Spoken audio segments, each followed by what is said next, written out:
Hey there, my friend, it's Dr. Anthony Balduzzi. Welcome back to today's video.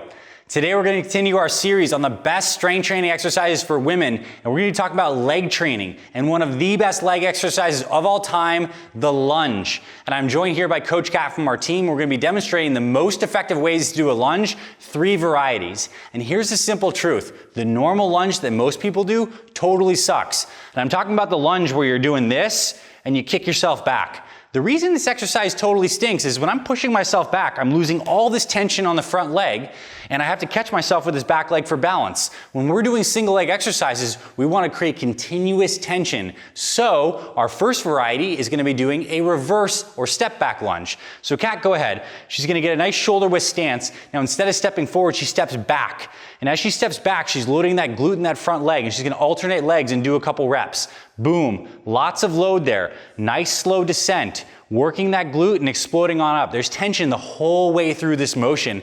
That's what makes it so much more powerful. Now, if you want to really burn out one leg, Kat, go ahead and do about 5 continuous reps on one leg. So pushes up, comes right on back. That's a way you can do it for really like isolate one leg at a time.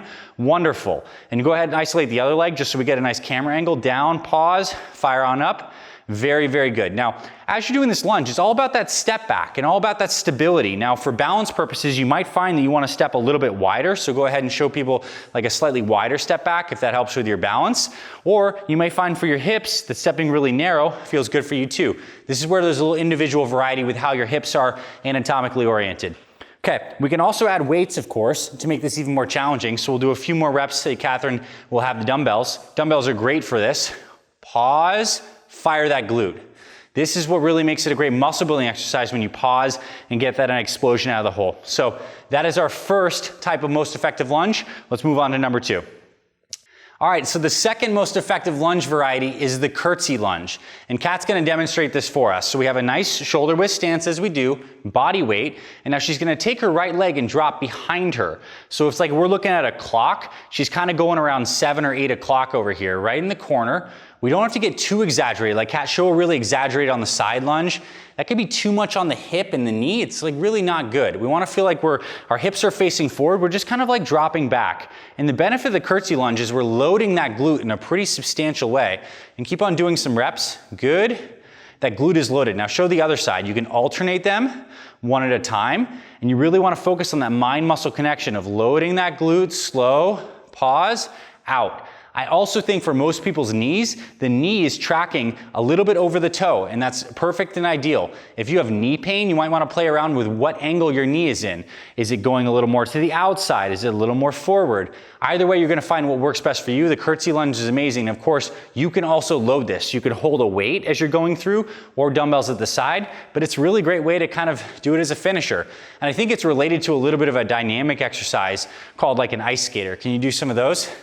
So basically, it's like a dynamic version of a lunge where you're kind of catching and you're coming down. So this can be a great dynamic warm-up, something you do with your kids to increase their athletic ability, because anytime you want to be changing directions, you need to be able to load that lunge like the curtsy lunge. So ice skaters are a related, really good exercise. Now, the third lunge variety we're going to talk about is the walking lunge, but I like to call them a marching lunge because we're going to make a slight modification. And the normal walking lunge, you see people around gyms just kind of like walking like this, and I think that's solid, right? We're keeping our, unlike the conventional step back where I'm losing tension, with the walking lunge, I'm constantly coming forward. So there's always tension moving through in this forward motion. But what we're going to do is make it a marching lunge to make it a little more powerful. So we'll have Kat use some dumbbells because we want to get her really tired for this workout video.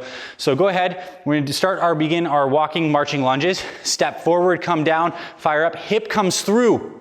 This is the difference. We're working this hip flexor in strong stance phase. Now we come down, next lunge, hip comes through, squeeze the glute. Now we come right back down. Keep on going, Kat, a couple more reps.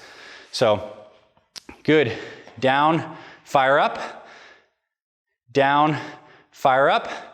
Good. Now, obviously, we have a tight space here for the purposes of how we're filming, but you can keep this going. And I would say keep on going for, I say like around 20 reps per leg, even more. You can try to time this thing. So, Kat, keep on marching for us. Good. Hip flexor comes through, strong stance, right back down. hip flexor comes through, strong stance. And you can play around with how heavy you go. This could be something you can use some pretty heavy weights for, and it's so powerful when you get that hip flexor activated, and it just works a really unique motion, and it also gives you some nice funny looks if you're working out in the gym, which is always a fun time. So those are 3 great lunge varieties. I recommend you include them into your workout. I consider lunges a little more of like a finisher motion. I would only do lunges after I've done something like a big squat motion or a hip hinging deadlift motion. I'd finish with these, and I like to do them a little higher rep because they're about that mind muscle connection. And I also want to let you know we have another video about the other great single leg exercise, the Bulgarian split squat, as well as the single deadlift. I want you to check both those out. They're going to be linked below in the description, as well as on our playlist on the best strength training exercise for busy moms and women over 40. Kat, good job. Thank you all for tuning in. If you're not subscribed to the channel, please do. We literally have hundreds of videos across Fit Mother Project to help you live longer, stronger, and healthier for your family as a busy mom, particularly moms over 40. So subscribe. You get notified when we publish all these new videos. If you like this lunge video, please hit thumbs up because it helps spread it across the internet. It's a huge favor to us. We obviously put some time and literally calories, in Kat's case, into these videos. So we appreciate you saying, thanks guys, yay. And then of course, if you want actual help, we have our Fit Mother Project website, fitmotherproject.com. We have free meal plans and workouts. Those are linked in the description, as well as our full paid programs and our supplement line. Thank you, my friend. This is Dr. A signing off. I'll see you in future videos, and I'll talk to you very soon.